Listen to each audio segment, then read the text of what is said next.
बहू ने बेटे पर जादू कर दिया है। एक दिन प्रोफेसर साहब के रिश्तेदार एक औरत उनसे मिलने आई जिसके बेटे की शादी हुए कुछ ही महीने हुए थे।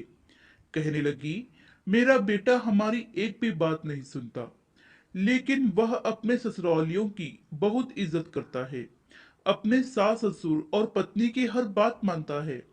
ऐसा लगता है जैसे मेरी बहू और उसके मायके वालों ने मेरे बेटे पर जादू टोना करके उसे अपने वश में कर लिया है।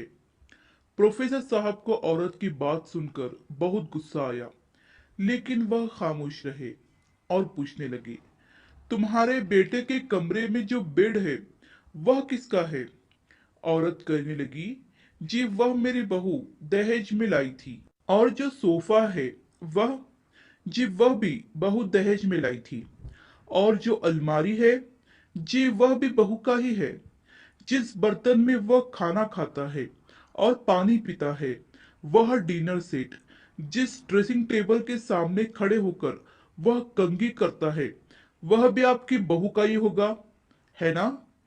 प्रोफेसर साहब की बातें सुनकर औरत शर्मिंदा हुई और धीमी आवाज में कहा, जी वह भी बहू ही लाई है। प्रोफेसर साहब मुस्कुराए और कहने लगे, बहन, आपका बेटा सोता है अपने ससुर के दिए हुए बिस्तर पर, वह बैठता है अपने ससुर के दिए हुए सोफे पर, उन्हीं के दिए हुए बर्तनों में खाना खाता है और पानी पीता है। तैयार होने के लिए उन्हीं के दिए हुए ड्रेसिंग टेबल का उपयोग करता है।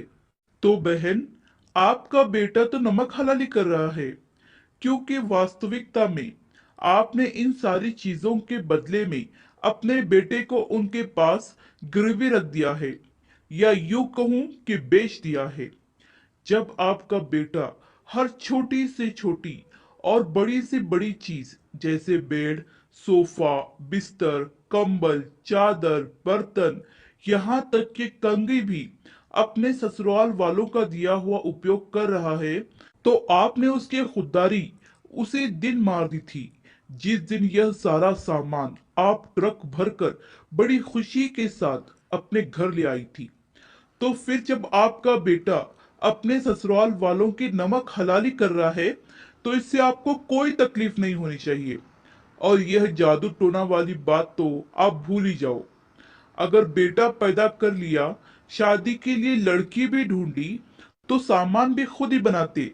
कम से कम उसे दूसरों की नमक हलाली तो नहीं करनी पड़ती और उसकी खुददारी जिंदा रहती। दूसरों के सामान पर मजे करने वाले से आप कौन सी वफादारी और गैरत की उम्मीद लगा रही हो? प्रोफेसर साहब के शब्द थे या पिघला हुआ शीशा। ऐसा लग रहा था कि वह समाज के हर एक दहेजखोर आदमी के मुंह पर एक तमाचा मार रहे हो।